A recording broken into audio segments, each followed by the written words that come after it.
முழு உள்ளமையோட சுத்தநாமத்தை ஸ்தோத்திரி. நம்ம இந்த வசனத்தை எப்போ சொல்லுவோம்? ஜபம் பண்ணி முடிக்கும் போது நம்ம நினச்சிடுவோம். ஜோம் பண்ணி முடிப்போம். என்ன சொல்லுவேன்? நானாவே கத்தரை சொல்லி கத்தை சாலையாவே மறவாதே சொல்லுவோம். நானாவே சோதனை சொல்லி முடிப்போம். நம்ம பாருங்க, தாவீது சொல்லுகிறான், நாமத்தை என்ன செய் ஸ்தோத்திரி. எதை செய்தாலும் தொடங்குவதற்கு முன்பாக ஒரு செயலை தொடங்குவதற்கு முன்பதாகவும் கத்தரை சேர்ந்தும் ஸ்தோத்தரிக்க வேண்டும். அந்த காரியத்தை செய்து முடிக்கும் போது நாம் கத்தரை ஸ்தோத்தரிக்க வேண்டும். எதை செய்தாலும் நாம் கத்தரை செய்ய வேண்டும், ஸ்தோத்திரம் செய்ய வேண்டும் என்று சொல்லி இங்கே தாவீது கற்றுக் கொடுக்கிறார். கத்தரை தாவீது சொல்கிறார், ஸ்தோத்தரிக்கிறவனாய் இருக்கிறான். நம்ம சங்கீதம் 34 சொல்கிறார், கத்தரை நான் எக்காலத்தில் நான் செய்வேன், ஸ்தோத்தரிப்பேன். எல்லா சூழ்நிலை கத்தரை ஸ்தோத்தரிப்பேன். இன்றைக்கு கூட நம்முடைய வாழ்க்கையில எல்லா சூழ்நிலையும் கத்தரை ஸ்தோத்தரிப்பது மிகவும் அவசியமா இருக்கிறது. நாம் சந்தோஷமான நாட்களிலே கத்தரை ஸ்தோத்தரிக்க முடியும். ஆனால் வேதனையின் போராட்டமான துக்கமான நாட்களிலே அநேக நேரங்களிலே ஸ்தோத்தரிப்பதை நிறுத்திக் கொள்கிறோம். அப்படி இல்லாதபடி எல்லா சூழ்நிலைகளும் கத்தரை நாம் என்ன செய்யணும்? ஸ்தோத்தரிக்க வேண்டும். அது மாத்திரமல்ல, முழு உள்ளத்தோடு அவரை நாம் என்ன செய்ய வேண்டும்? அவருடைய நாமத்தை ஸ்தோத்தரிக்க வேண்டும்.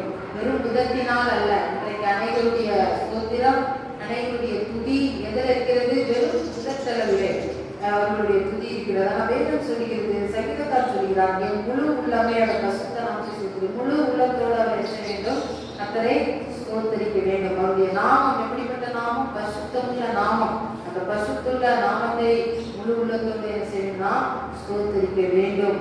ஆகவே பாதி மனதோடு அல்ல, அரைகுறை மனதோடு அல்ல, கட்டாயமான இதயத்தோடு அல்ல, முழுமையாக விருப்பத்தோடு வாஞ்சையோடு முழு மனதோடு நாம் ஸ்தோத்தரிக்க வேண்டும். ஏன் நம்ம அப்படிப்பட்ட காரியங்களை செய்ய வேண்டும்? நாம் ஏன் முழு மனதோடு கத்தரை ஸ்தோத்தரிக்க வேண்டும்?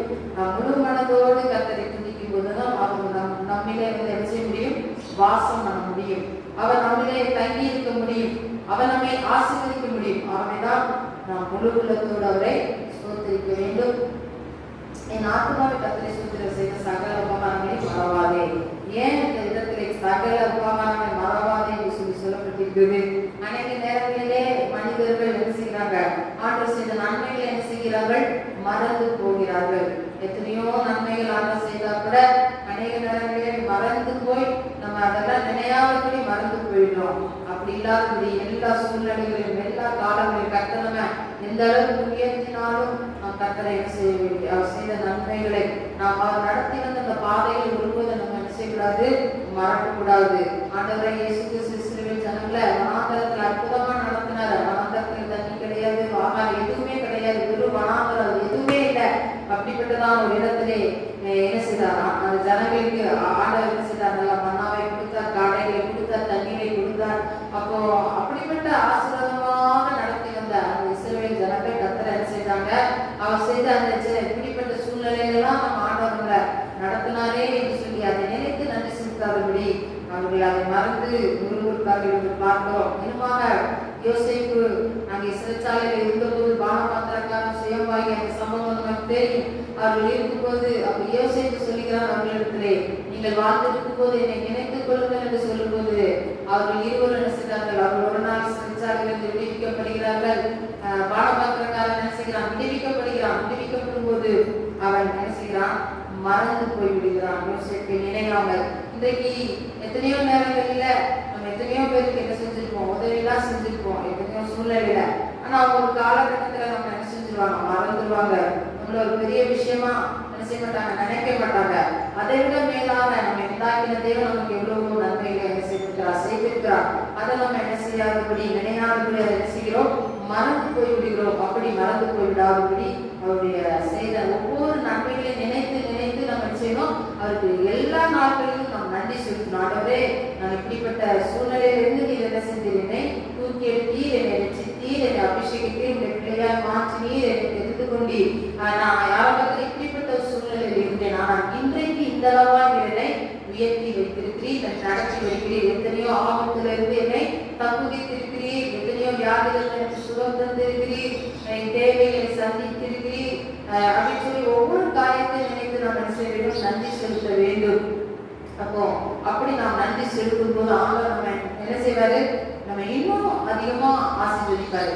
அப்போ இருக்கிற நிலைமையில அல்ல, இன்னும் இதை விட நிலைமையிலிருந்து நம்ம செய்யணும், உயர வேண்டும். இந்த நிலைமை போதுமா, இருக்கிற நிலைமை போதுமா, இருக்கிற உயர்வு போதுமா, இன்னும் எல்லாரும் இருக்கிறது எல்லாம் என்ன விரும்புவோம், இன்னும் பெரிய ஸ்தானத்துக்கு போகணும், இன்னும் உயரணும், ஆசீர்வதிக்கப்படணும் தான் எல்லாரும் விரும்புவோம். அப்ப அப்படிப்பட்ட மேன்மை அடையணும்னா நம்ம செய்ய வேண்டிய காரியம் கர்த்தரை நினைத்து அவர் செய்த நன்மைகளை செய்யக்கூடாதான், மறக்கக்கூடாது. மறக்காதபடி அவரை நினைத்து அவருக்கு ஒவ்வொரு நாள் நன்றி செலுத்திக் கொண்டே இருக்கும்போது ஆண்டவர் இன்னும் அதிகமாய் அவர் உயர உயர உயர நம்ம மேலே ஏறி நம்மளை உயர்த்தி அவர் வைக்க வல்லமை உள்ளவராக இருக்கிறார். அப்போ நம்ம மதவசனத்துல என்ன பார்த்தோம், அவரை முழு உள்ளத்தோடு துதிக்கணும், அப்புறம் செய்த உபகாரம் என்ன செய்யக்கூடாது, மறக்கக்கூடாதுன்னு சொல்லி நம்ம பார்க்கிறோம். 5ஆவது வசனத்துல நன்மை நம்ம வாய் திருப்தியாக்குகிறார், கழிவு சாமான வாய்க்கின்றார், வாழ்வது நன்மையினால் ஆண்டவர் செய்கிறார், நம்மை திருப்தியாக்குகிறார். அப்ப எப்பொழுதும் ஆண்டவர் நன்மையினால் நம்மை நிரப்ப வல்லமை உள்ளவராக இருக்கிறார். நம் மாத்திர கழுகு சமானமாய்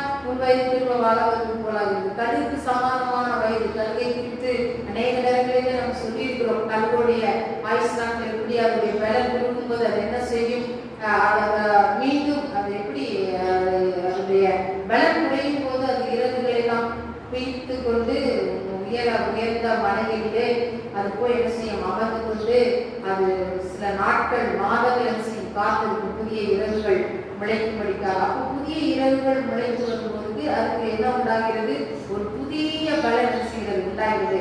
அப்போ அது ஒரு பலவீனமாய் நினைக்கக்கூடிய அந்த சூழ்நிலைகளிலே அது அப்படி ஒரு இடத்துல போய் தன்னை தனிமைப்படுத்தி அமர்ந்து காத்திருக்கும் போது என்ன உண்டாகிறது, ஒரு புதிய பலன் செய்து உண்டாகிறது. புதிய வயது வாழ வயது என்ன செய்கிறது, அந்த கருத்து உண்டாகிறது. அதே போல இன்னைக்கு ஆண்டவராகிய இயேசு கிறிஸ்து இன்னைக்கு அநேக நேரங்கள் நம்ம சொல்றோம், எனக்கு வயசாயிட்டு எனக்கு பலகீனமா இருக்குது அப்படின்னு சொல்லி அநேக நேரங்கள் நம்ம சொல்றோம். ஆண்டவர் சொல்லுகிறார், கருத்து சமானமான ஒரு வயது திரும்ப வாழ வயது போலாகிறது. கருத்து சமானமான ஒரு வயது, அப்படிப்பட்ட ஒரு புதிய பலனை ஆண்டவர்களுக்கு தந்து இடைக்கட்ட வல்லமை உள்ளவராக இருக்கிறார். ஏசாயா சொல்லப்பட்டது போல கர்த்தருக்கு காத்துக்கள் கழுகுகளை போல என்ன செய்வார்கள், சட்டைகள் அடித்து எழுப்புவார்கள். அப்ப கர்த்தருக்கு என்று நம்ம காத்திருக்கும் போது கழுகுகளை போல சட்டைகள் அடித்து உயர என்ன செய்ய முடியும், எழுப்ப முடியும், பறக்க முடியும். இந்த கழுகு சாதாரண உயரத்தில் என்ன செய்யாது, பறக்காது. அது பயங்கரமான ஹைட்ல ரொம்ப உயரத்துல பறக்கக்கூடிய ஒரு பறவை தான் அந்த கழுகு.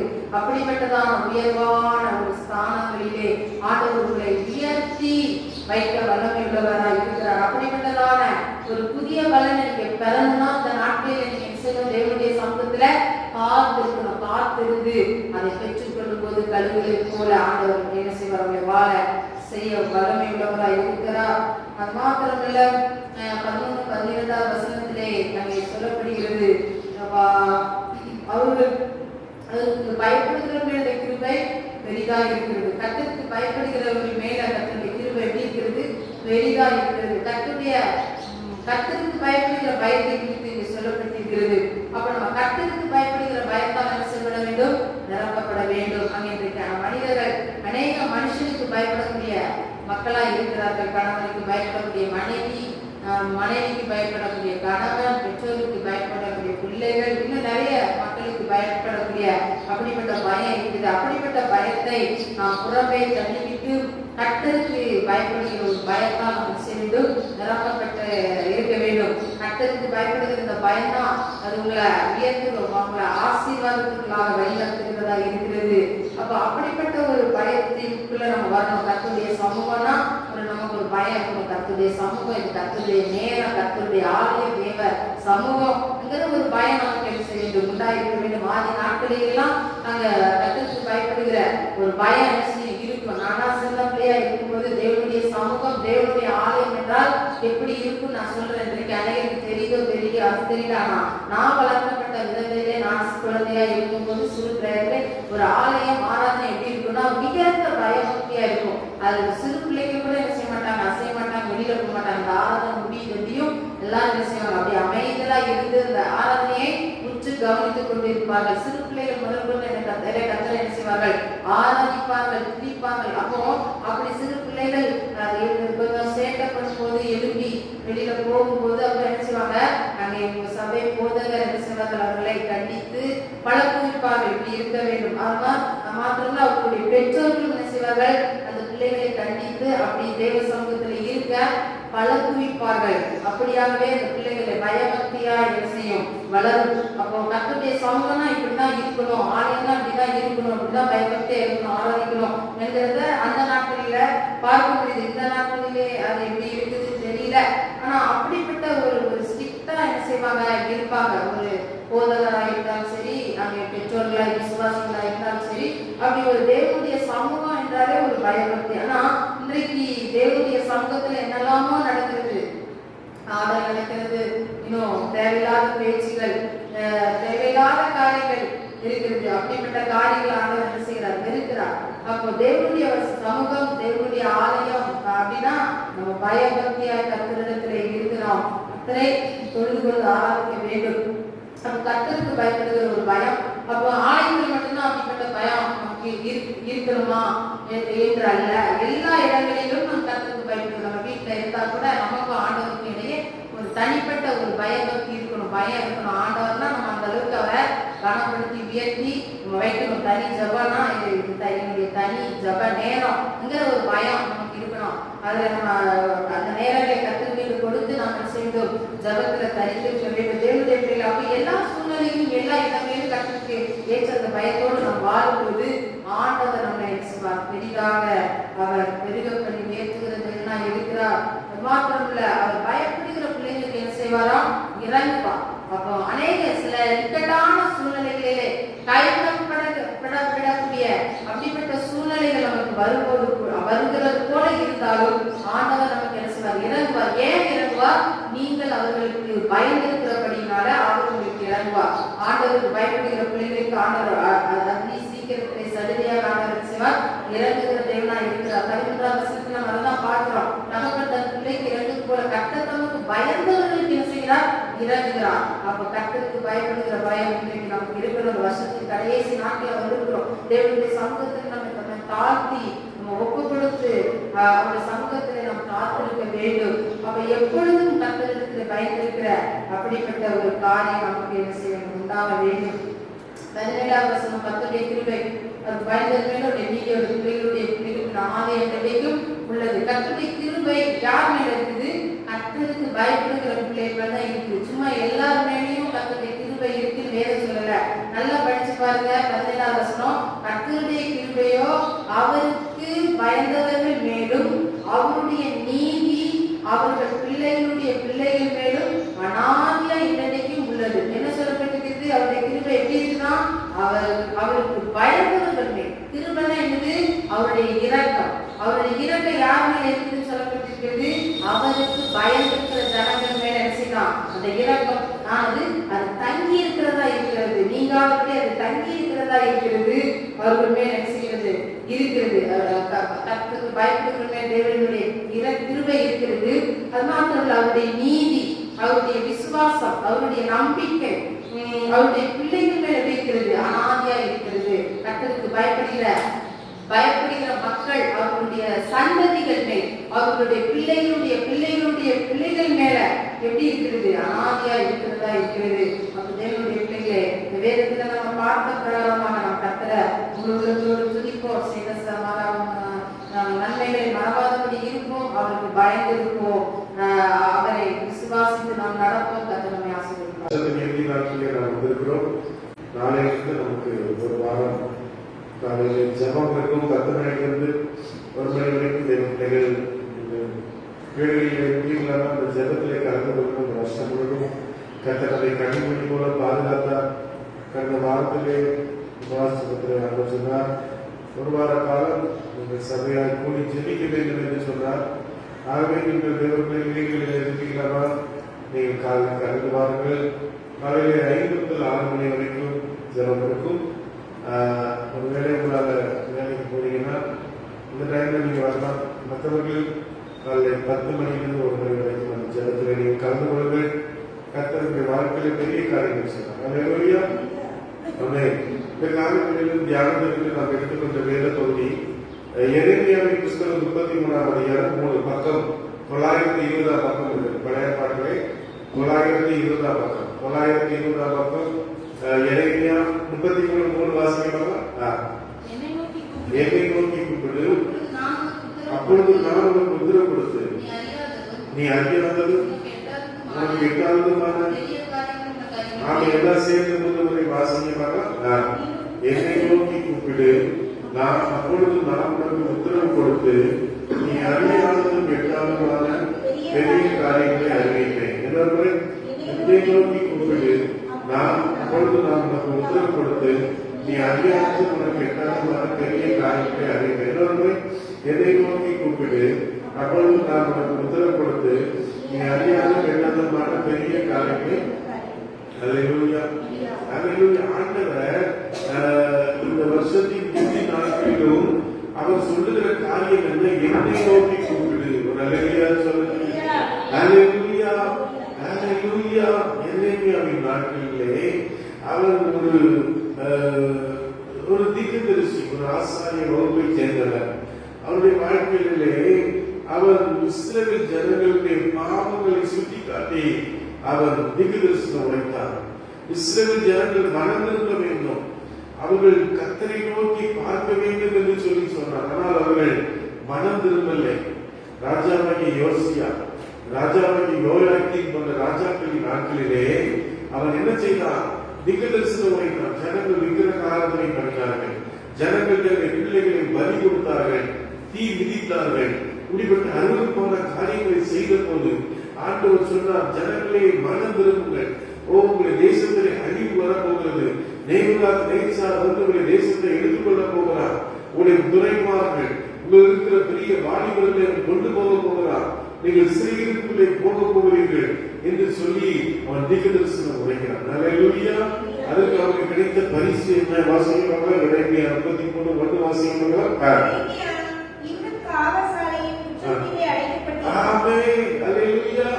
அதற்கு அவங்க கிடைத்த பரிசு என்ன சொல்லுங்க? என்னமா? சிறைச்சாலை. அல்லேலூயா. அதற்கு உண்மையை சொன்னா இன்னைக்கு அநேகருக்கு பிடிக்காது. அல்லேலூயா. யோசேப்பு உண்மையா இருக்க பிரயாசப்பட்டான். அவனுடைய வாழ்க்கையில ஒரு பாவம் வருகிறது. அவன் உண்மையா இருக்க பிரயாசப்பட்டதுக்கு அவனுக்கு கிடைத்தது என்ன? சிறைச்சாலை. பேதுரு, யோவான் பிரசங்கம் பண்ணினார்கள், அற்புத அடையாளங்களை செய்தார்கள். அதற்கு கிடைத்தது என்ன சொல்லுங்க? சிறைச்சாலை. அல்லேலூயா. பவுலும் சீலாவும் போய் அங்கே அந்த பிரைஸ்லா மக்களுடைய தேசத்திலே அங்கே அற்புத அடையாளங்களை செய்தார்கள், வல்லமையாய் பிரசங்கம் பண்ணினார்கள். அதற்கு கிடைத்தது என்ன பரிசு? சிறைச்சாலை. இயேசு கிறிஸ்து இந்த உலகத்திலே வந்து அநேக அற்புதங்களை செய்தார், அநேக காரியங்களை செய்தார். அவருக்கு கிடைத்தது என்ன? கிடைத்தது சிறைச்சாலை. அல்லேலூயா. அப்ப உண்மையாய் நடக்கிற எல்லா தெய்வ பிள்ளைகளுக்கு என்ன உண்டு? பாடுகள் உண்டு. அல்லேலூயா, அல்லேலூயா. ஆண்டவர் சொன்னார், வாசிக்க மத்தேயு 5:11 வசனத்தை வாசிப்பாங்களா? பிரைஸ்ல மத்தேயு 5:11 வசனத்தை வாசிங்க. வாசிக்கலாம்.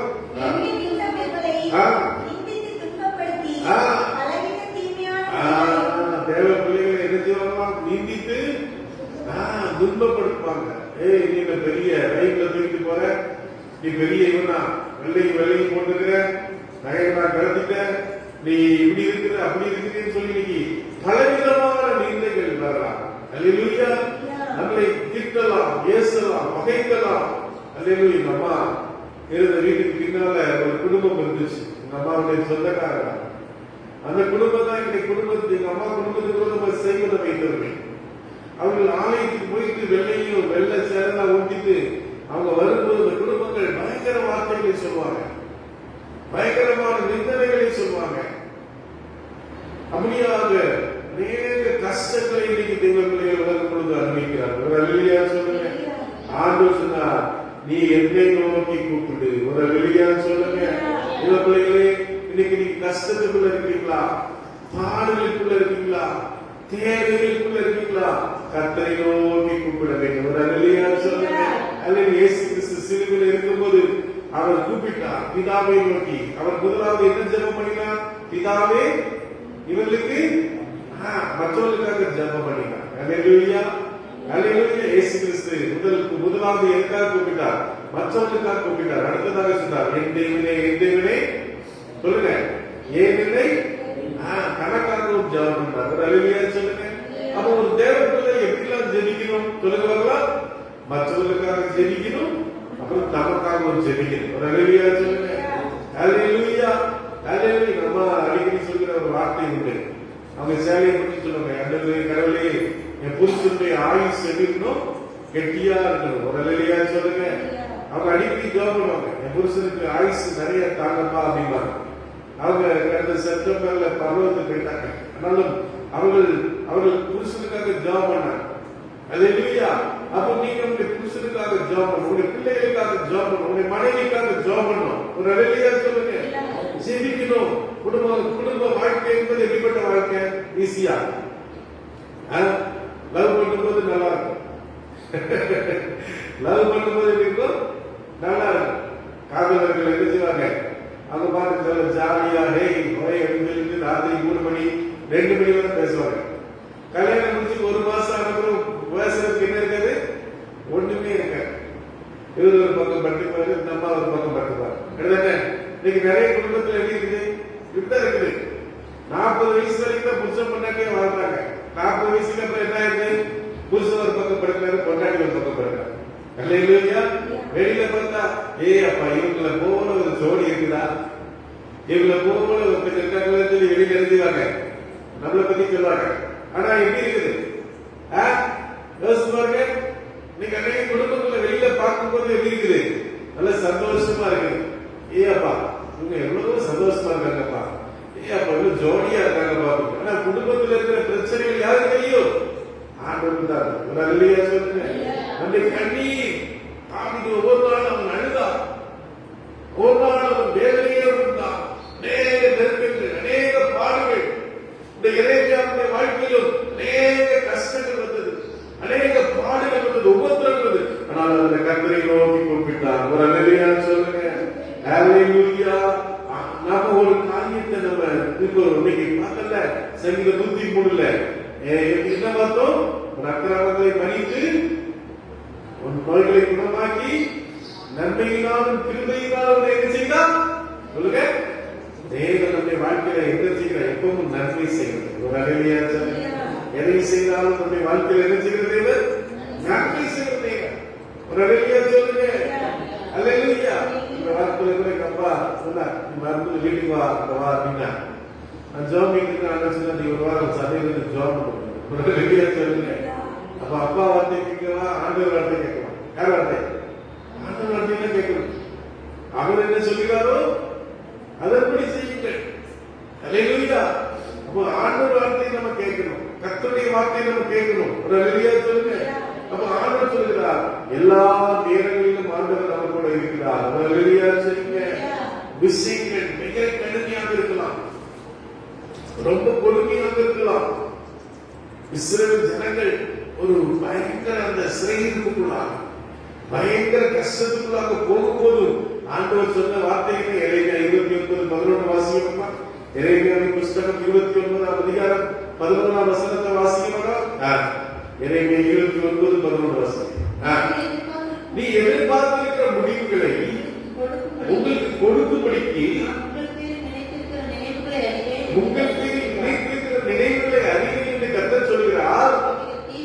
அவர்கள் தீமைக்கல்ல, எல்லா கரங்களை கர்த்தருக்கு ஸ்தோத்திரம் பண்ணுங்க. ஆண்டவர் உங்களை குறித்து வைத்திருக்கிற திட்டங்கள் எப்படிப்பட்ட திட்டங்கள் சொல்லுங்க? எல்லாம் சூப்பரான திட்டங்கள். அல்லேலூயா. வாஸ்தவ சங்கீதம் ஆத்துமாவே கர்த்தரை ஸ்தோத்திரி என்று உள்ளுள்ளதே ஆண்டவர் நம்ம எப்போது ஸ்தோத்திரிக்கணும். அல்லேலூயா சொல்லுங்க. அதான் சங்கீதம் 34:1 சொல்ற கர்த்தரை நான் சொல்லுங்களாமா, வசனம் ஸ்டார்ட் பண்ணி முடிக்க மாட்டீங்களா? கர்த்தரை நான் எக்காலத்திலும் ஸ்தோத்தரிப்பேன், அவர் துதி என் வாயிலே இருக்கும். ஒரு அல்லேலூயா சொல்லுங்க. அல்லேலூயா. என் நாவல எங்க இருக்கும் தம்பி? அவன் தம்பி பேர் என்ன? அவன் பேர் என்ன? தம்பி லெவி. என் வாயில சினிமா பாட்டு இருக்காரு, கெட்ட வார்த்தை இருக்காரு, என் வாயில எது இருக்காது? அதெல்லாம் மோசமான காரியங்கள் என் வாயில ஏசப்பாவுடைய துதி இருக்கும். ஒரு அல்லேலூயா சொல்லுங்க. ஏசப்பாவை துதிக்கிற துதி இருக்கும், ஆராதனை இருக்கும். ஒரு அல்லேலூயா சொல்லுங்க. கர்த்தரை நான் என்ன செய்வேன்? எக்காலத்திலும் ஸ்தோத்திரிப்பேன். ஒரு அல்லேலூயா சொல்லுங்க. அல்லேலூயா. அல்லேலூயா. அருமையான தேவ பிள்ளைகளே, நீங்கள் தேவன் என்ன செய்யலாம்? தேவனை நீங்கள் துதிக்கிறவர்களா இருக்கணும், தேவனை நீங்கள் ஆராதிக்கிறவர்களா இருக்கணும். உங்களுக்கு ஒரு விசுவாசம் இருக்கணும். ஒரு அல்லேலூயா சொல்லுங்க. வேதத்தில் விசுவாசம் இல்லாமல் தேவனுக்கு பிரியமா இருப்பது வாசிங்க. மார்க் 11:24 வசனம் வாசிக்கலாம். மார்க் 11:24 வாசிக்கலாம். Praise the Lord. நீங்கள் ஜெபம் பண்ணும்போது எவைகளை கேட்கிறீர்களோ அவைகளை பெற்றுக்கொள்வோம் என்று விசுவாசியுங்கள். அப்பொழுது அவைகள் உங்களுக்கு உண்டாகும். ஆமென். ஒரு அல்லேலூயா சொல்லுங்க. அல்லேலூயா. நீங்க ஜெபம் பண்ணும்போது எதை கேட்கிறீங்களோ அதை கர்த்தர் என்ன செய்வாரா? கொடுப்பாரா? அல்லேலூயா. மத்தேயு 7:7 என்ன சொல்லுகிறது வாசிக்கலாமா? மத்தேயு 7:7 வாசிக்கலாமா? கேளுங்கள் அப்பொழுது உங்களுக்கு கொடுக்கப்படும். கேளுங்கள். அப்பொழுது உங்களுக்கு ஒரு கொடுக்கப்படும். அல்லேலூயா சொல்லுங்க. யோவான் 14:14 வாசிக்கலாமா? யோவான் 14ஆம் அதிகாரம் 14ஆம் வசனம். யோவான் 14:14 வாசிங்க. என் நாமத்தினாலே எல்லா கரங்களை கட்டி கர்த்தரை ஸ்தோத்திரம் பண்ணுங்க. ஆண்டவருடைய நாமத்தினால எதுவும் வீடு இல்லாத பிள்ளைகள்லாம் ஆண்டவரை கேட்கணும். எனக்கு ஒரு 1.5 நிலமாவது கொடுத்து ஒரு வீடை கட்டி கொடுங்கப்பா. நல்ல சொல்லுங்க. வாகனம் இல்லாத பிள்ளைகளும் ஆண்டவரை கேளுங்க. நல்ல எனக்கு ஒரு சபைக்கு வந்துப்பா, எனக்கு ஒரு கார் கொடுங்கப்பா. வெளியே சொல்லுங்க. இளையராஜா கேட்டது கர்த்தர் கொடுப்பா. காரணம் ஜம்முன்னு வந்து இறங்கிக்கலாம் சர்ச்சு. ஹல்லேலூயா. ஹல்லேலூயா. ஆண்டவரை கேட்கணும். அல்லேலூயா. ஆண்டவரை கேளுங்க. ஆண்டவர் பிரைஸ் தி லார்ட். ஆண்டவர் உரிமையா கேட்கணும். ஆண்டவர் எதை கேட்டாலும் கொடுக்கிறவரா இருக்கிறார். உனக்கு என்ன தேவை? எசேக்கியா ராஜாவுடைய வாழ்க்கையிலே தீர்க்கதரிசி என்று சொன்னார். வீட்டு காரியத்தை ஒழுங்கு மட்டும் நீ என்ன செய்ய மாட்டீ? சொல்லுங்க. பிழைக்க மாட்டேன். யாருமே குத்தி போயிடுச்சு. டாக்டர்லாம் கைவிட்டுட்டாங்க. நான் பார்க்காத ட்ரீட்மெண்ட் கிடையாது. பெஸ்ட்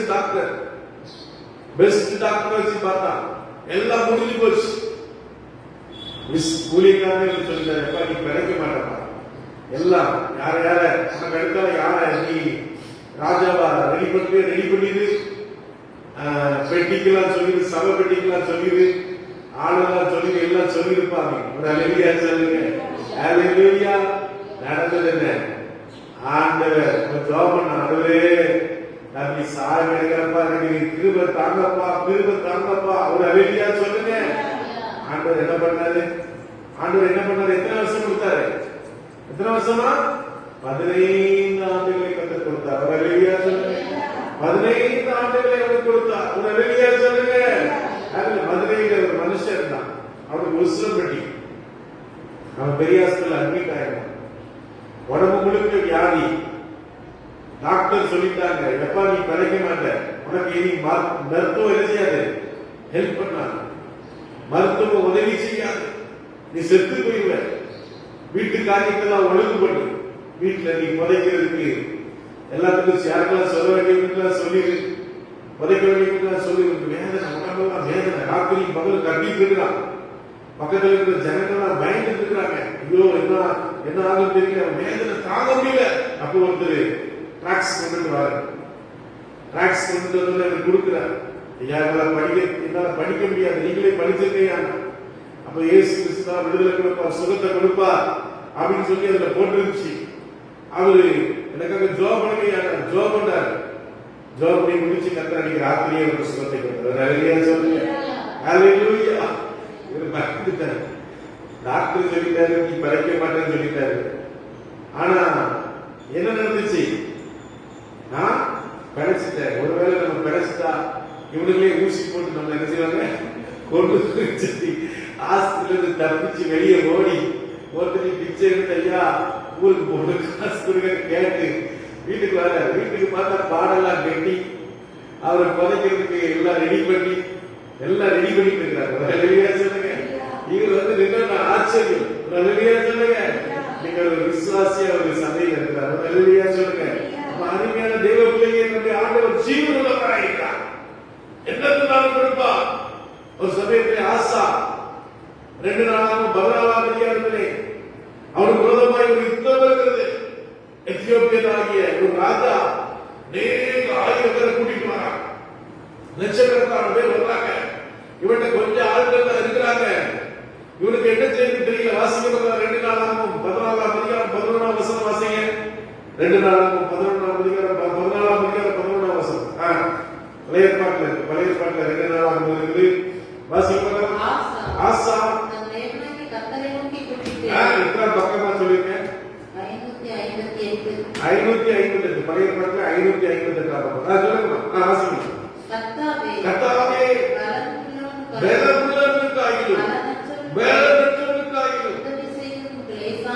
எல்லா கரங்களை கட்டி கர்த்தரை ஸ்தோத்திரம் பண்ணுங்க.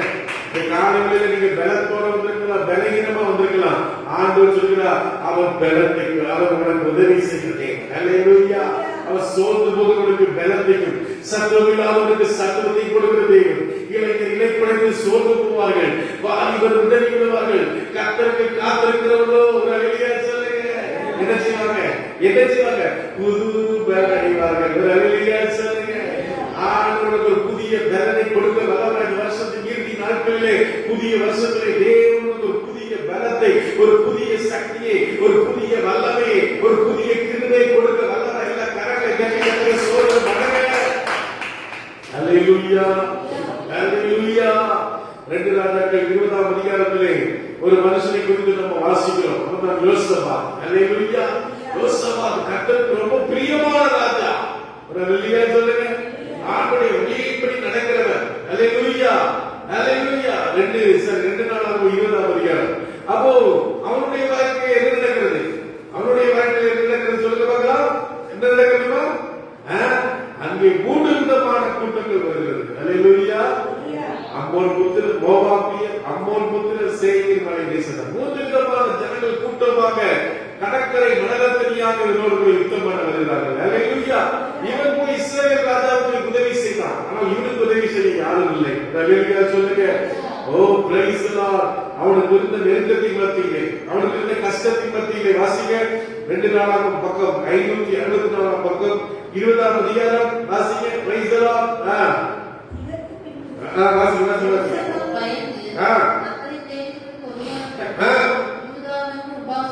ஒரு அழகிய சொல்லுங்க. யோசபாத் என்ன செய்தான்? பந்திக்கு பாஸ்தமானிக்கு பிரசங்கம் பண்ணாங்க. என்ன பிரசங்கம் பண்ணாங்க?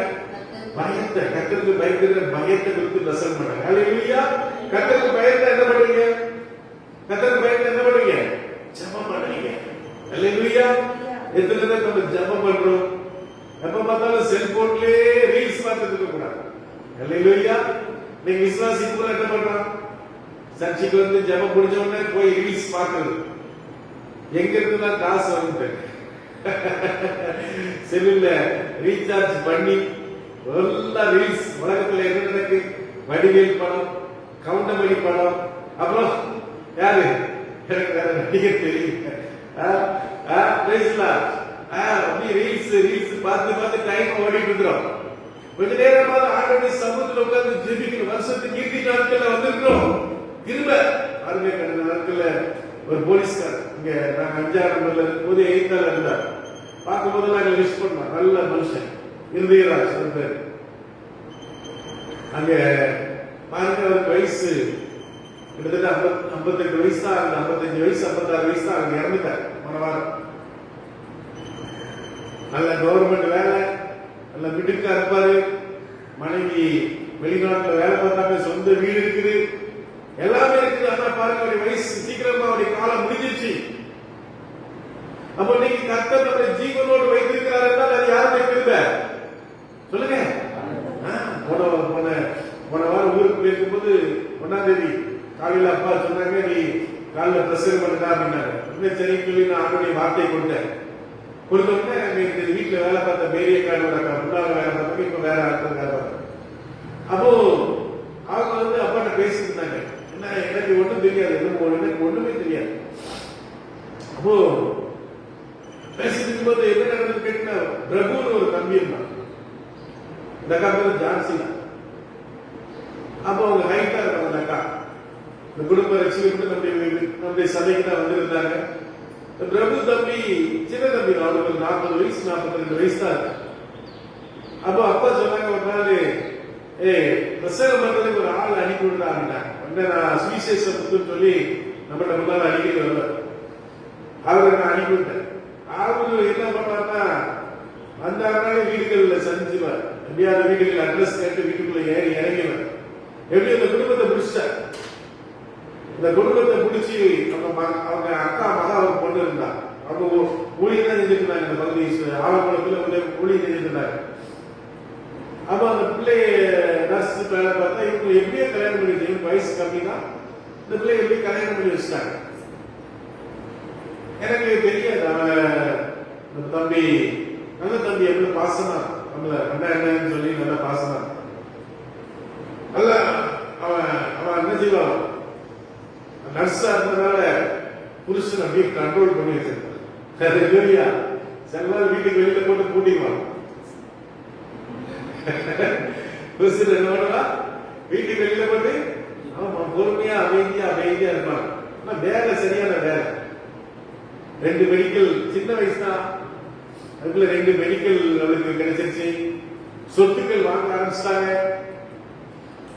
பிள்ளைகளை ஒரு பொண்ணு பிலிப்பைன்ஸ்ல டாக்டர் 3வது வருஷம் படிக்கிறாங்க. 2 பிள்ளைங்க 2 பிள்ளைங்க +2 படிக்கிறாங்க. எல்லாம் இருக்குது. சிஎஸ்சில உபதேசியார அவன் இப்போ நம்ம பெரியவோ சர்வத்துல இருந்தாங்க. அப்படி சிஎஸ்சி போயிட்டான். அப்போ அங்க உபதேசியார் வேலை கொடுத்தாங்க. அதனால சர்ச்சுக்குள்ள வர மாட்டான். வெளியில உட்கார்ந்து இந்த கூட்டம் நடந்த வெளியில உட்கார்ந்து உள்ள வரான். திடீர்னு என்ன நடந்துச்சு? அவன் சர்ச்சைக்கு போறதுக்காக அவன் மனைவி குழந்தையா 3 பேர் அந்த வண்டியில போயிருக்காங்க. திடீர்னு ஒரு காய்கறி ஏற்றி வந்த லாரி அவன் ஏறி அந்த இடத்துல அப்படி செகஞ்சி அப்படியே 3 பேர் அந்த ஸ்பாட்லயே இருக்கு. எவ்வளவு பயங்கரமா மகா பிலிப்பைன்ஸ்ல படிச்சுட்டு இருக்கா. 2 பிள்ளைங்க +2 படிச்சுட்டு இருக்காங்க. எவ்வளவு வேதனை. அப்பா அம்மா இல்லைன்னா எப்படி இருக்கும்? அல்லேலூயா. ஒரு சன பொருள் கையை கால உடைச்சாது கையை காலையாவது உடைச்சாது இருந்தா கூட எங்கேயாவது நின்று பாக்குறீங்க. ஏன்பா ரொம்ப கஷ்டமா இருந்துச்சு. அம்மா இறந்துட்டு போதுன்னா அந்த பையன் பார்த்தாரு. அண்ணா அப்படின்னு கூப்பிட்டான். நல்லா கொஞ்சம் ஆடி நல்ல வாட்ட சரமா இருப்பான். நல்ல ஹைட்டு நல்ல வாட்ட சரமா இருப்பான். அண்ணா அப்படின்னா பாசக்கார பையன்.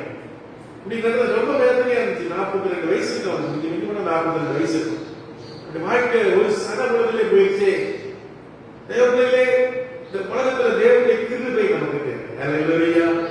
சங்கீதக்காரன் நிருபலம் இருப்பது தேவனுடைய இறைவன் சொல்றாரு. புலம்பல் 3ஆம் அதிகாரம் 23ஆம் வசனத்துல சொல்லப்படுகிறது. நான் நிருபலமாக இருப்பது எங்க போனாலும் நல்ல ஜோபன் பிள்ளைகளுக்கு தலையில கை வச்சு ஜோபன் எடுத்துக்க. பஸ்ஸுக்காரன் பஸ்ஸும் போறாங்க இருந்து இடிச்சிருக்கு. அந்த நம்முடைய பாஸ்டர் வீட்டு அவங்க அப்பா அவங்க அண்ணன் ஊழியர் இடைக்கால் பக்கத்துல துரைசாமி பாப்பாங்கன்னா கடையூர்ல தான் வந்து இறங்கினாங்க. ராத்திரி நாங்க வழியா தான் வந்தோம். 2 பஸ் இப்படி போனது என்னாச்சு ஒன்றும் இல்ல. ஒரு அம்மா அப்படியே இறந்துட்டாங்க. அந்த அம்மா டெய்லி ட்ரெயின்ல தான் போவாங்க. அன்னைக்கு பார்த்து பஸ்ல போயிருக்காங்க. பார்த்தீங்களா? அந்த பாப்பா சொல்றாங்க அவளுக்கு கண்டு தெரியாது. சின்ன வயசுலயே அப்பா இறந்துட்டாரு, அம்மாவும் இறந்துட்டாங்க. ஐயோ எனக்கு யாருமே இல்லையே, நான் என்ன செய்வேன்னு சொன்னப்போ உடனே முதலமைச்சர் அவளுக்கு வேலை போட்டு கொடுத்தாங்க. அப்ப ஏன் சொல்றேன், அன்னைக்கு நம்ம தேவனுடைய கிருபையினால் ஆண்டவன் நம்ம உயிரோட வச்சிருக்கிறார். அருமையான பாட்டியம்மா, நம்ம அருமையான அவங்க அம்மா எந்த மாசமா இருந்தாங்க? ஆகஸ்ட். அடுத்த எங்க அம்மா அது தேவனுடைய கிருபை தான் நம்மளை தாங்கி இருக்குது. தேவனுடைய கிருபை தான் நம்மளை வழிநடத்துகிறது. ஒரு நாள் அந்த கிருபையை பிடிச்சுக்கணும். இஸ்வே உடைய கரத்துல கொடுக்குற. வெளியில போகும்போதெல்லாம் ஜோமிட்டு போங்க. வண்டி எடுக்கும் போது ஜோமி வண்டி எடுங்க. அப்பா வண்டியில 2 தெரிவிக்கப்பா ஆக்சிடென்ட் வந்துடக்கூடாது, மரணம் வந்துடக்கூடாது, பாதுகாப்பு வீட்டை பாதுகாத்து கொள்ளுங்க. சந்திரமன் சொல்லுங்க. அதே தேவ கரம் நம்மோடு கூட இருக்கணும். அல்லேலூயா. யாவே ஜெபித்தான். எப்படி ஜெபித்தான்? தேவரீ வாசிக்க 1 நாளாகமம் 4ஆம் அதிகாரம் 11ஆம் வசனம் வாசிக்க. 1 நாளாகமம் 4:11 வாசிக்க வசனத்தை. சூகாவின் சகோதரன் இல்ல 1 நாளாகமம் தன் சகோதரனை பார்க்கும் கனமற்றவனாயிருந்தார். அவன் தான் துக்கத்தோடு அவனை பெற்றெடுத்து செல்லும் யாபேஸ் என்று பெயரிட்டார். யாபேஸ் இஸ்ரவேலின் தேவனை நோக்கி, தேவரீர் என்னை ஆசீர்வதித்து என் எல்லையை பெரிதாக்கி உமது கரம் என்னோடு இருந்து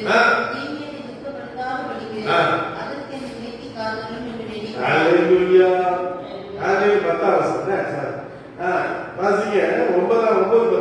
யாபேஸ் தன் சகோதரை பார்க்கிலும் கனம் பெற்றிருந்தான். அவன் தாய் என்ன பண்ணான்? அவனை துக்கத்தோடு பெற்று. ஒரு அல்லேலூயா சொல்லுங்க. இந்த பிள்ளை பிறந்தப்போ விளக்கல, இந்த பிள்ளை பிறந்தப்போ என்னாச்சு? உருப்படல, ஏதோ ஒரு நடந்துச்சு. அதனால அவருக்கு பேர் என்ன? துக்கம். யாபேஸ்னா என்ன பேரு? துக்கம். ஆனா கர்த்தர் அவனை சந்தோஷத்தின் மகனாய் மாற்றினார். ஒரு அல்லேலூயா சொல்லுங்க. இந்த காலவெளியில நீங்க துக்கத்தோடு வந்திருக்கீங்களா? வேதனையோடு வந்திருக்கீங்களா? அங்கலாய்ப்போடு வந்திருக்கீங்களா? ஆண்டவர் உங்களுடைய துக்கத்தை சந்தோஷமாய் மாற்றுவார். அல்லேலூயா. உங்களை ஆச்சரியமா நடத்துவார். 2026 உங்களுக்கு ஆசீர்வாதமா இருக்கு. பொறுத்தல பண்ணுங்க. ஆண்டவரே, நான் டெய்லி வந்து ஜெபம் பண்ணுவேன். டெய்லி தேவ சமூகத்துல காத்துற குடும்பமா ஜெபம் பண்ணுவோம்ப்பா. என்ன பிரச்சனை வந்தாலும், என்ன போராட்டம் வந்தாலும், ஆண்டவரே நாங்கள் குடும்பமா இருப்போம்ப்பா. அல்லேலூயா சொல்லுங்க. அல்லேலூயா. இன்னைக்கு நல்ல குடும்பங்களுக்கு தேவன் கொடுத்திருக்கிறார். நீங்க பாருங்க, ஒவ்வொருத்தரும் எப்படி இருக்கிறாங்க? பிரிந்து இருக்கிறாங்க. திருமணம் ஆனவங்க எப்படி இருக்கிறாங்க? பிரிந்து இருக்கிறாங்க. அநேகருடைய வாழ்க்கையில குறிப்பிட்ட திருமண வயசு வந்து என்ன ஆகல? கல்யாணம் ஆகல. அவங்களுக்கு நல்ல கணவன், மனைவி, பிள்ளைகள் எல்லாம் கொடுத்திருக்கிறார். பிள்ளைங்க நிறைய பேர் இருக்கிறாங்க, திருமணம் ஆகாம இருக்கிறாங்க. எவ்வளவு கஷ்டம், பெற்றோர்களுக்கு எவ்வளவு வேதனை, ஏற்ற வரம் கிடைக்கல. அப்போ தேவ பிள்ளைகளை இன்னைக்கு நம்ம என்ன செய்யணும்? ஜெபம். ரெலியா சொல்லுங்க. நல்ல ஜெபம் பண்ணணும். ஆண்டவரை விசுவாசிக்கணும். நல்ல ஆராதனையில பங்கு பெறணும். நீங்க அப்படி இருந்தீங்கன்னா கர்த்தர் உங்களை ஆசீர்வதிப்பார். ஒரு ரெலியா சொல்லுங்க. யாக்கோபு ஈசாக்கு தேசத்தில் விதைத்தான். கர்த்தர் அவனை ஆசீர்வதித்ததினால் 100 மடங்கு பலன் அடைந்தான். ஒரு ரெலியா சொல்லுங்க. 50 அல்ல, 60 அல்ல, 100 மடங்கு பலன். ஒரு ரெலியா சொல்லுங்க. நீ செய்கிறதெல்லாம் வாய்க்கும். கர்த்தர் உன் பிள்ளைகளை ஆசீர்வதிப்பார். உன் தலைமுறைகளை ஆசீர்வதிப்பார். நீ உன் பிள்ளைகளுடைய பிள்ளைகளையும் அவர்களுக்குள்ளாக சமாதானத்தை நீ காண்பா. எல்லா கரங்களையும் இருக்கிறதை சோதனை பண்ணுங்க. நாளிலே நீ அதிகமாக ஜெபம் பண்ணு. ஒரு நாள் கிருபைக்குள்ள உங்களை மூடிக்கொள்ளணும். ஆண்டவருடைய பயமுக்குள்ள உங்களை மூடிக்கொள்ளணும். இந்த உலகம் பொல்லாதது, பிசாசு நம்மளை கொல்வதற்காக எதிராளியாக பிசாசு எவ்வளவு விழுங்கலாமோ எப்படி இருக்கிறார்? கட்சிக்கிற சிங்கத்தை போல இருக்கிறார். அல்லேலூயா. ஆகவே நீங்க தேவனுடைய மறைவில் இருக்கணும், தேவனுடைய பாதுகாப்புல இருக்கணும். எப்போதும் ஜெபம் பண்ணணும். சபையில ஜெபம் இருக்கணும். அப்படி வந்துடணும். ஜெபம் பண்ணி பாருங்க. ஆண்டவர்களை ஆசீர்வதிக்கிறாரா இல்லையா பாருங்க. தேவனுடைய உயர்த்துறாரா இல்லையா பாருங்க. உடைய குடும்பங்களில் இருக்கிற பெரிய காரியங்களை செய்யறாரா இல்லையா பாருங்க. அல்லேலூயா சொல்லுங்க. அப்போ இந்த காலவெளியிலே ஆண்டவர் சொல்றார், என்னை நோக்கி கூப்பிடு. அல்லேலூயா சொல்லுங்க. அநேக தேவ பிள்ளைகள் எழுதுறாங்க, அவங்க கூப்பிட்டாங்க. அல்லேலூயா. அவங்களுக்கெல்லாம் கர்த்தர் என்ன பண்ணார்? பதில் கொடுத்தார். அல்லேலூயா. அல்லேலூயா. எபேசியர் 3:20 வாசிக்கலாம். எபேசியர் 3ஆம் அதிகாரம் 20ஆம் வசனம். எபேசியர் 3:20. இன்னொரு சங்கீதம் 50:15 வாசி. சங்கீதம் 50. மிகவும் அதிகமான நம்முடைய கிரியை செய்கிற வல்லமையின்படியே நமக்கு செய்ய வல்லவராய் அவனை நாம் வேண்டிக் கொள்வதற்கும் நினைக்கிறதற்கும் மிகவும் அதிகமாக கிரியை செய்கிறார். ஒரு அறிவியா சொல்லுங்க. நினைக்கிறதை விட அதிகமா செய்கிறவன். சங்கீதம் 5:15.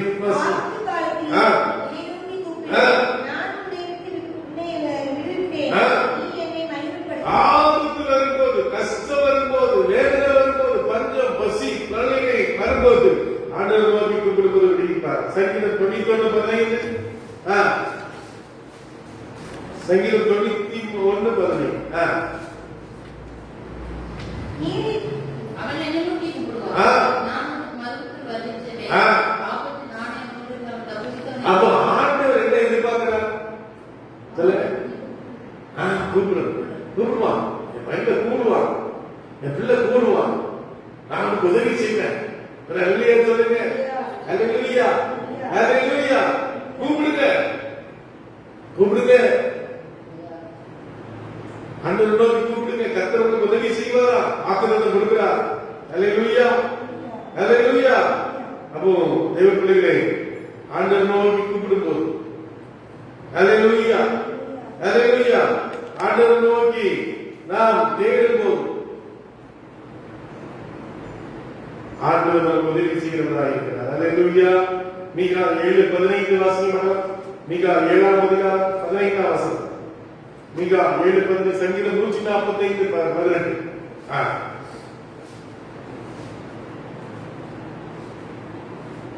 மிகா 7:15 நீ ஈர்த்து தேசத்திலிருந்து புறப்பட்ட நாளில் நடந்தது போலவே உன்னை அதிசயங்களை காண செய்வார். ஒரு அலையிலியா சொல்லுங்க. இந்த வருஷத்தின் கடைசி நாட்கள் உங்களுக்கு அதிசயம் நடக்கும். ஒரு அலையிலியா சொல்லுங்க. நல்ல காரியம் நடக்கும், நல்லது நடக்கும், நல்லது தேவன் உங்களுக்கு செய்வார்.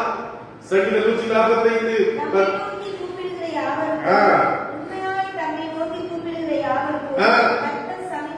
ஒரு அலையிலியா சொல்லுங்க.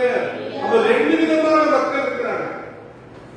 ஒண்ணு சும்மா கூப்பிட்டு போறாங்க, ஒண்ணு உண்மையாய் கூப்பிடுறாங்க. ஹல்லேலூயா, ஹல்லேலூயா, ஹல்லேலூயா, ஹல்லேலூயா. இந்த மத்தேயு இருக்கிறாங்க, மத்தேயு ஆயக்காரன் நாடுடைய சீஷர். அவன் ஒரு லெட்டர் எழுதினான் சகைக்கு. சகையு, நான் ஆயத்துறையில் உட்கார்ந்து இருந்தேன். ஆயத்துறைன்னா அந்த வரி வசூலிப்பாங்கள, வீட்டுல வந்து வரி எல்லாம் கட்டுங்க அதெல்லாம் சொல்லுவாங்க, ஆயத்தம். அப்போ இயேசுநாதர் வந்தாரு. அவருடைய கண்ணை பார்த்தேன். அவருடைய கண்ணில் என்ன இருக்குது? ஒரு காந்த சக்தி இருக்குது. அதை பார்த்தோன்னு அவருக்கு எல்லாத்தையும் வீட்டுக்கு வந்துட்டப்பா. இயேசுநாதர் ஊருக்கு வந்தா ஒரு தடவையாவது அவர் என்ன செய்யுது? அவர் கண்ணை நீ நினைச்சு பார்த்து. அல்லேலூயா. அதனாலதான் சகை என்ன பண்ணாரு? எது மேல ஏறினாரு? அத்தி மரத்து மேல ஏறி இருந்து என்ன பண்ணாரு? ஆண்டுடைய கண்ணை பார்த்தாரு. நீங்க இஸ்ரவேல் தேசத்து மியூசியத்துல இந்த மத்தேயு எழுதின கடிதம் என்ன செய்யறா? சகைக்கு எழுதின கடிதம் இருக்குதா? வேதத்துல சொல்லப்படல. எங்க அப்பா சொன்னாங்க, அவங்க இஸ்ரவேல் எழுதுற வேதம். அப்போ இந்த மத்தேயு எழுதினார, அவனும் ஆயக்காரன். இந்த எரிகோல் அவன் ஆயக்காரன். இவன் எங்க? எருசலேம்ல ஆயக்காரன். அப்போ ஆண்டவர் தொட்டனால அவன் சொன்னானா, இந்த ஆண்டோடைய கண்ணு என்ன தெரியும்? இதா இருக்கும். ஆண்டவர் நம்ம வீட்டுக்கு வந்து அவனை கூட்டு போயிட்டார். ஏதோ பர்தீபி குருடனை பாருங்க, அவர் அப்படி நடந்து போயிட்டு இருக்கிறான். நடந்து போயிட்டு இருக்கும்போது இயேசு வருகிறார் என்பதை அவர் கேள்விப்பட்ட போது அவன் கூப்பிட்டான். ஒரு அல்லேலூயா சொல்லுங்க. உடனே எல்லாரும் சொன்னாங்க, ஏய் கூப்பிடாரு, இயேசு தொந்தரவு பண்ணாரு. அல்லேலூயா சொல்லுங்க. மோகன் சி லாசரஸ் இந்த பாலத்து பக்கத்துல எல்லாம் போனீங்கன்னா ஒரு சில பேர் இருப்பாங்க. ஏய் பக்கத்துல அண்ணன் பக்கத்துல வராது, அண்ணனை தொடாது அப்படி பக்கத்துல இருப்பாங்க. அல்லேலூயா. அதே மாதிரி அன்னைக்கு இயேசு கிறிஸ்துவை கூப்பிட்ட உடனே ஒரு சில பேர் வந்து நின்றுட்டு கூட அமைதியா அமைதியா அப்படின்னா. அல்லேலூயா. அவர் முன்னிலும் அதிகமாய் கூப்பிட்டார். அல்லேலூயா சொல்லுங்க. ஒண்ணு சிலர் சொல்லலாம், கூப்பிடாத, கட்டாத, அமைதியா சொல்லலாம். ஆனால் அதை விட அதிகமாய் கூப்பிடும்போது கர்த்தர் உனக்கு உதவி செய்கிறார். அல்லேலூயா. ஆண்டவர் அன்னைக்கு பர்தீபி குருடனை கூப்பிட்டு அவனை கூப்பிட்டு வாருங்கள் சொல்லி, உனக்கு என்ன செய்ய வேண்டும் என்று சொல்லி, அவன் பார்வை அடைய வேண்டும் என்று சொன்ன உடனே கர்த்தர் அவனுக்கு பார்வை கொடுத்தார். இன்னைக்கு சில அற்புதங்களை தேவனுடைய குடும்பத்தில் செய்ய போகிறார், இந்த வாழ்க்கையில செய்ய போகிறார். இந்த சில காரியங்களை, சில வழிகளை கண்ட திறக்க போகிறார். சில அதிசயங்களுக்கு நடக்க எல்லா கண்களை மூடி நாம் சொல்லணும். எல்லா